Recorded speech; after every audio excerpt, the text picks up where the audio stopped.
Halo semuanya, pada kesempatan kali ini saya akan memberikan sebuah cuplikan video tentang wawancara saya kepada salah satu tokoh kesenian tradisional di Indramayu. Dan berikut video wawancaranya. Sebelumnya mohon maaf minta waktunya sedikit ya Bu. Kalau bisa Ibu memperkenalkan diri. Ibu ini di Sanggar Tari ini sebagai apa? Nama saya Wangi Indria, sebagai pimpinan Sanggar Budaya Bakti yang ada di Desa Tambi, Kecamatan Selit, Indramayu. Kalau boleh tahu sejarah berdirinya sanggar ini pada tahun berapa ya Bu? Berdirinya Sanggar Mulia Bakti tanggal 1 Juni 1983. Itu yang mendirikan dalam tahap bapak saya, kebetulan dari keluarga bapak semuanya seniman. Berarti itu udah turun-temurun ya, mewariskan dari dahulu. Ya, jadi moto seniman itu kan kalau dia seorang turunan seniman, mau nggak mau harus menurunkan, mewarisi.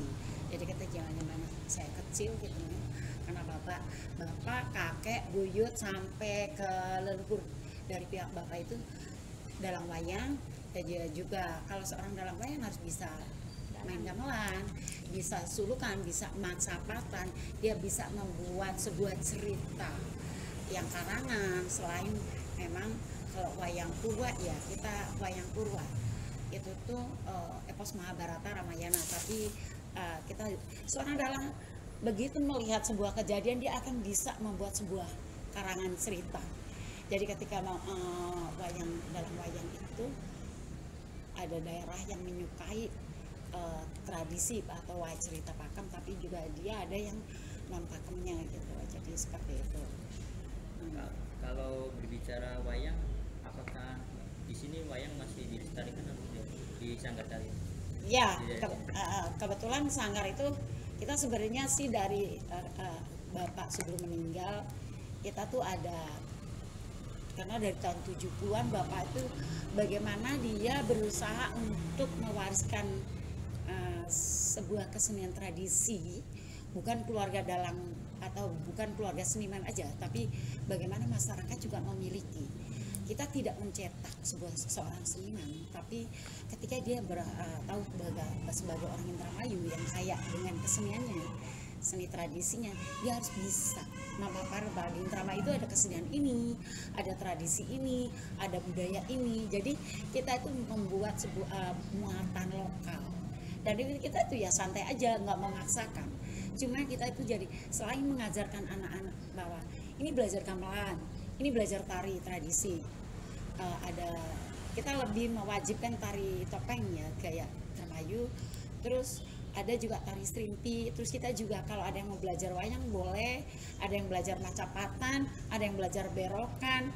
Jadi banyak sekali kita, yang penting bukan perorangan. Jadi ada memakai kelompok, karena kita merasa rugi ketika kita mentransfer atau mewariskan sebuah ilmu tapi muridnya cuma satu. Makanya di Sanggar Mulia Bakti itu bukan pantangan, tapi kita akan nego alot. Kenapa dia mau private? Biasanya kita tuh, kenapa kamu nggak pakai ngambil kelas umum? Karena saya lebih mengutamakan bagaimana anak ini belajar bersama, tidak memandang status sosial. Mau anaknya tukang becak, mau dia anaknya guru, mau dia anaknya bupati, camat, begitu belajar di dalam sanggarku udah sama rata. Jadi ketika dia, walaupun dia anaknya camat, ketika dia bodoh lemot ya menanggung resikonya gitu. Kalaupun dia anaknya tukang becak, karena dia cerdas, dia akan terus gitu. Jadi mencoba adil, bukan karena uang, tapi bagaimana sebagai kita menyadarkan anak-anak secara bertahap dari usia dini ya. Mengajarkan tari, terus kita ajak, saya tawarkan, yuk kita nari di acara adat kunjungan di buyut ini gitu. Terus kita katakan bahwa karena ini memang acara dari masyarakat dengan gotong royong dananya, jadi kita juga diminta partisipasi untuk tampil tidak ada bayaran, tapi kita mencoba bagaimana kita belajar nari dengan musik live gitu, gamelan langsung. Kita cari sawerannya kita untuk membayar nayaga. Saya tawarkan seperti itu. Jadi mereka itu bagaimana sangat beda belajar dengan gamelan, biasa latihan dengan playlist, dengan CD. Terus bagaimana mereka juga antara masyarakat dengan penari tidak ada jarak, banyak spontanitas. Jadi ada kontak gitu loh, yang tidak dibuat. Bagaimana kita bisa kenal dengan masyarakat hanya dengan sawera. Jadi bukan nilai uangnya cuma 2.000, 5.000, tapi bagaimana bahwa kita sebagai penari karena merasa masyarakat itu sebagai ungkapan senang melihat kita nari itu bentuk sawera. Jadi sebuah pialanya gitu. Nah, jadi masyarakat itu sangat antusias sekali. Nah itu jadi mereka saya kenalkan upacara unjuk. Nah pasti ada upacara unjuk, nah pasti ada tumpeng. Itu biarkan mereka untuk melihat, nanti membuat pertanyaan.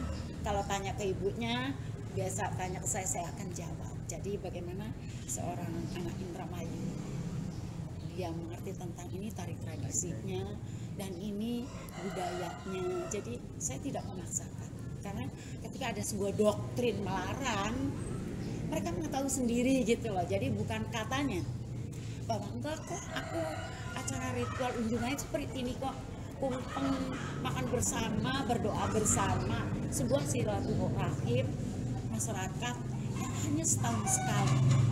Bayangkan semua sibuk, tapi dalam acara itu mereka kumpul berdoa karena kita keyakinannya Islam, otomatis agama Islam gitu doanya. Jadi saya tidak mendoktrin, tapi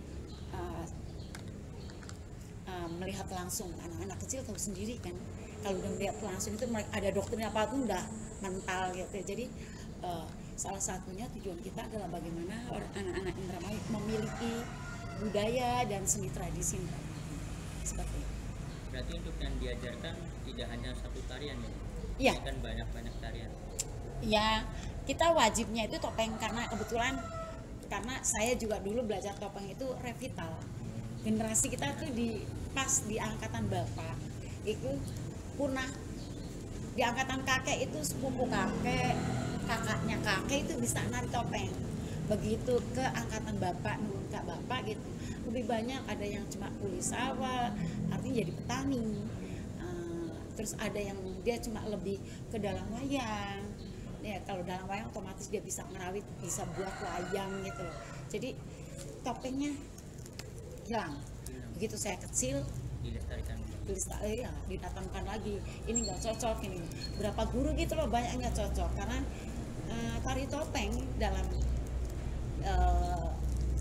di Sanggar Mulia Bakti itu saya nggak tahu zaman dulu tari topeng gaya Tremayu itu atau gaya Cirebon itu saya nggak tahu deh apakah itu memang ada ilmu silatnya bela diri, karena ketika saya mulai belajar topeng itu lebih ditambahkan kuda-kudanya gitu kayak silat kayak gitu. Jadi banyak gerak-gerak tari tradisi topeng yang lebih kayak ada kayak gerakan menghindar, ada gerakan yang memang untuk menangkis gitu, tapi dibuat sebuah gerakan. Jadi umpamanya kayak ada gerakan kita nih padahal sebenarnya untuk nangkis. Jadi bagaimana posisi kepalanya kemana tapi tangannya ngepret kemana. Tadi makanya saya lupa tadi itu saya praktekkan anak-anak kecil kayak saya bilang sekarang kelompok udatan saya bilang gerakannya ini sebuah tarian yang mengambil dari gerak silat. Jadi umpamanya seorang kata orang Tambisi kalau memukul dari punggung tangan namanya ngepret, saya bilang gitu ya. Mungkin itu aja sih Bu, udah banyak banget ilmunya ya. Ya, syukur Ya. alamis. Terima kasih. Ya.